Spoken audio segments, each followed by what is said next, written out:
दुनिया का कितना ही अमीर बाप हो, कितना ही बड़ा मौलवी हो, कितना ही बड़ा सरपंच और चौधरी हो,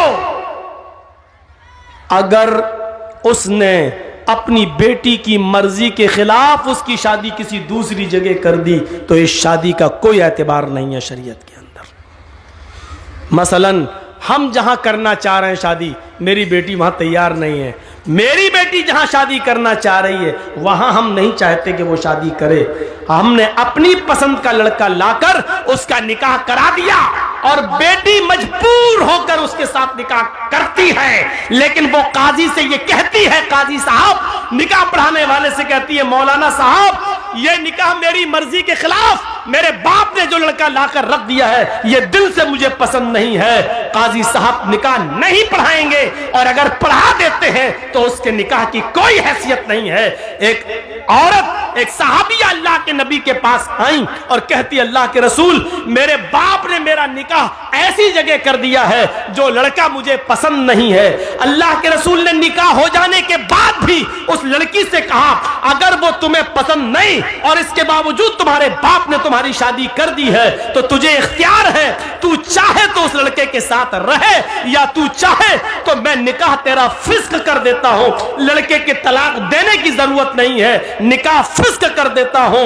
एक इद्दत गुजारेगी हैज की, जिसका निकाह फिस्क होगा उसकी इद्दत 3 महीने नहीं है, सिर्फ एक हैज उसकी, एक पीरियड उसकी इद्दत है। तुम एक पीरियड, एक माहवारी, एक एमसी, बस ये पीरियड गुजारो और जैसे ही तुम्हारा महीना हो, महीना से खत्म होने के बाद ही तुम दूसरी शादी कर सकती हो अपने मनपसंद लड़के के साथ। लेकिन लड़की को शादी के लिए वली की सख्त जरूरत है, अपने बाप की, सरपरस्त की, मालिक की जरूरत है। लड़की, ये सच है कि लड़की की मर्जी के बगैर निकाह नहीं होगा, लेकिन यह भी सच है कि लड़की अपनी मर्जी से अकेले भी निकाह नहीं कर सकती है, उसको निकाह के लिए वली की इजाजत चाहिए और वली उसका बाप है।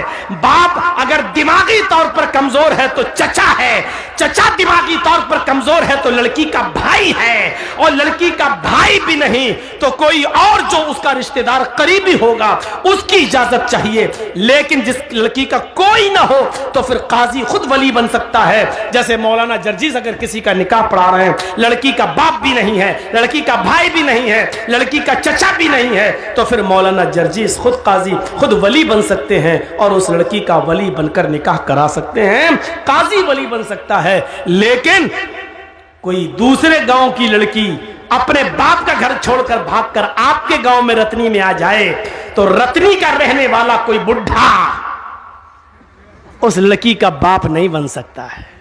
होता है ऐसा, समझ रहे हैं ना।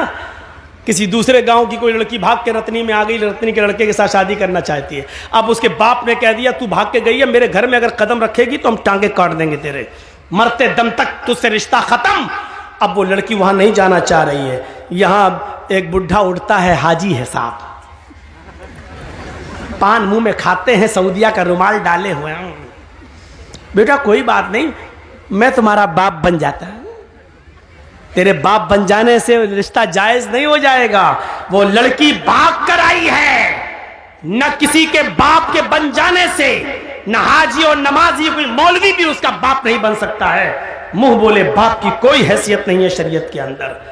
कल ये लड़की अगर हज करने जाती है तो मुंह बोले बाप के साथ नहीं जा सकती है, मुंह बोले भाई के साथ नहीं जा सकती है। शरीयत ने ये इजाजत नहीं दी जो चाहे उसका बाप बन जाए, फिर तो कोर्ट मैरिज भी इस्लाम में जायज हो जाएगी। जबकि हमारा सबका इज्तिमाई फतवा है, देवबंदी, बरेलवी, यहां तक के शिया भी, यहां तक के अहले हदीस भी, सबका इज्तिमाई फैसला है और इज्तिमाई फतवा है कि कोर्ट मैरिज माँ बाप की इजाजत के बगैर जो लड़के और लड़कियां कोर्ट में कर रहे हैं, इस्लाम के अंदर, शरीयत के अंदर इस कोर्ट मैरिज की कोई हैसियत नहीं है, यह जायज नहीं है। कोर्ट मैरिज के बावजूद लड़का और लड़की जिनाकारी करेंगे, हरामकारी करेंगे, उनसे जितनी औलाद पैदा होगी सब हरामी और नाजायज औलादें मानी जाएंगी। मेरे प्यारे साथियों, शरीयत के अंदर वली चाहिए, वली, लड़की को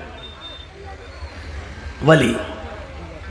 तो इतनी इज्जत दी है इस्लाम ने औरत को कि औरत अपनी मर्जी से पहले लड़की का निकाह होगा, इजाजत ली जाएगी, उसके बाद लड़के का निकाह होगा।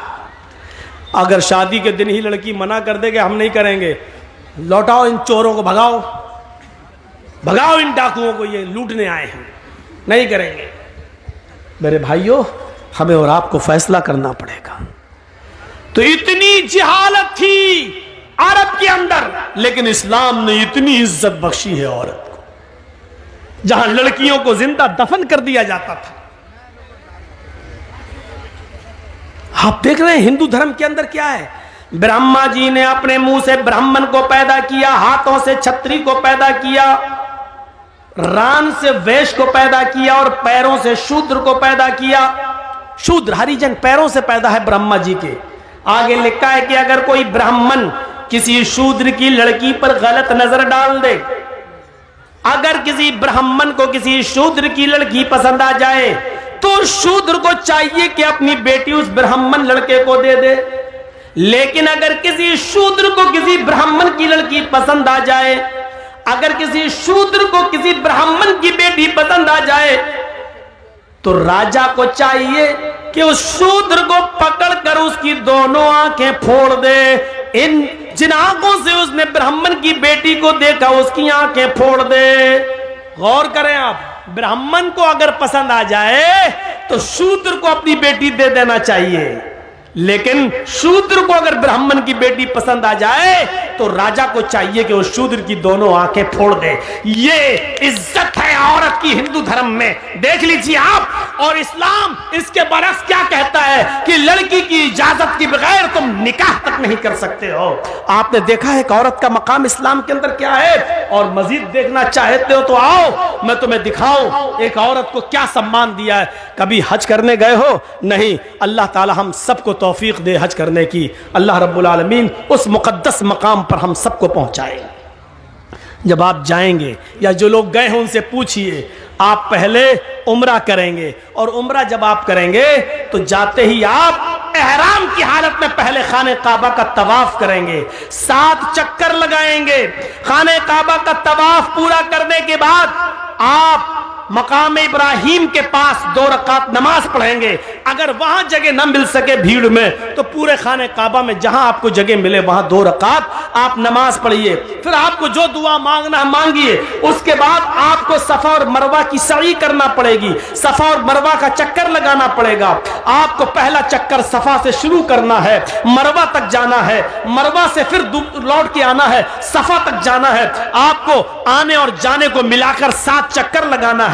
جب صفا سے مروہ کی طرف آپ جائیں گے تو پہلے آپ نارمل چال چلیں گے، نارمل، پھر ہری بتی لگی ہوئی ہے گرین سگنل، جب آپ گرین سگنل پہ پہنچیں گے تو وہاں تھوڑا سا سینہ تان کر، تھوڑا سا سینہ تان کر اکڑ کر ایسے ایسے آپ دوڑیں گے، بہت تیز نہیں جیسے رن لے رہے ہو کرکٹ کا، ایسے نہیں، ہلکا ہلکا دوڑیں گے، اور سینہ تھوڑا سا ایسے ایسے ایسے کرتے ہوئے آپ ہلکے ہلکے دوڑ، ایسا لگے کہ ہاں دوڑ رہے ہیں لیکن اسپیڈ بہت تیز نہیں، ہلکی ہلکی چال سے دوڑتے ہوئے آپ جائیں گے۔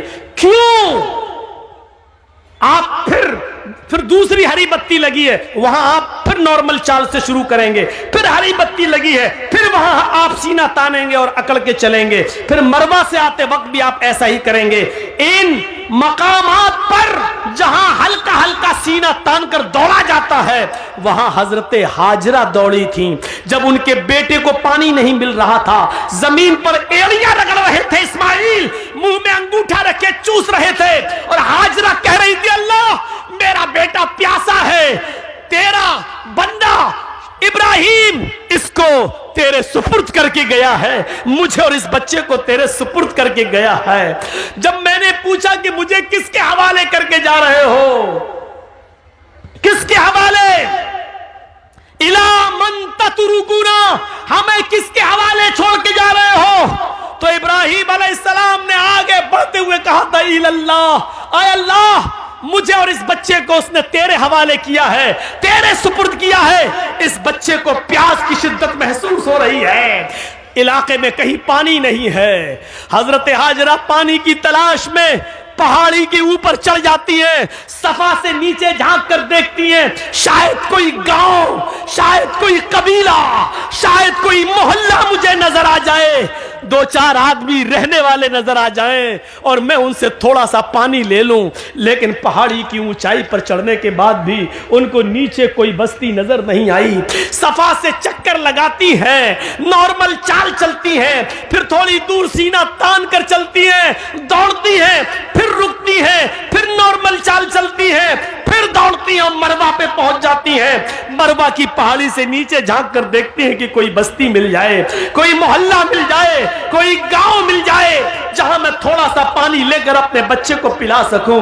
लेकिन मरवा की पहाड़ी के नीचे भी कोई बस्ती आबाद नहीं है। लेकिन अपने बच्चे को देखती है, होठ में अंगूठा रखे हुए है, अपने बच्चे की प्यास की खातिर फिर मरवा से सफा, फिर सफा से मरवा, फिर मरवा से सफा, फिर सफा से मरवा, 7 चक्कर लगाकर अपने बेटे के पास आकर बैठ जाती है और कहती है, अल्लाह जितना मैं औरत होकर कर सकती थी कर लिया, एक लेडी होकर कर सकती थी कर लिया, जितना दौड़ सकती थी दौड़ चुकी, जितनी मेहनत कर सकती थी कर ली, अब ताकत मेरे बस से बाहर हो चुकी है।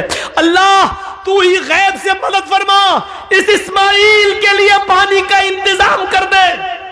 अल्लाह इसको मेरा शौहर मुझे और इस बच्चे को तेरे हवाले करके गया है। अल्लाह ने कहा, जिब्रील क्या देखते हो, मेरी बंदी ने मुझे पुकारा है और मेरा बंदा इब्राहिम मेरे हवाले करके गया है, मेरे भरोसे पर छोड़ कर गया है और मेरे ही रास्ते में गया है। जाओ जहां इस्माइल पैरों की एड़ियां रगड़ रहे, तुम अपना पर वहीं पर मारो। जिब्रील अमीन आसमान से नीचे उतरते हैं और जहां इस्माइल एड़ियां रगड़ रहे थे वहीं पर मारते हैं और पानी का चश्मा जारी हो जाता है, पानी बहने लगता है। हाजरा उस पानी को देखकर खुश हो जाती हैं और उसको मुंडेर बांधने लगती है। पानी इधर उधर बहने लगा, वो सोच रही थी कि पानी कहीं खत्म ना हो जाए, इसलिए समेटने लगी। कितना समेटेंगी, पानी का चश्मा निकल रहा है, पानी इधर उधर समेट रही है और अब अबरानी जबान में कह रही हैं, जम जम।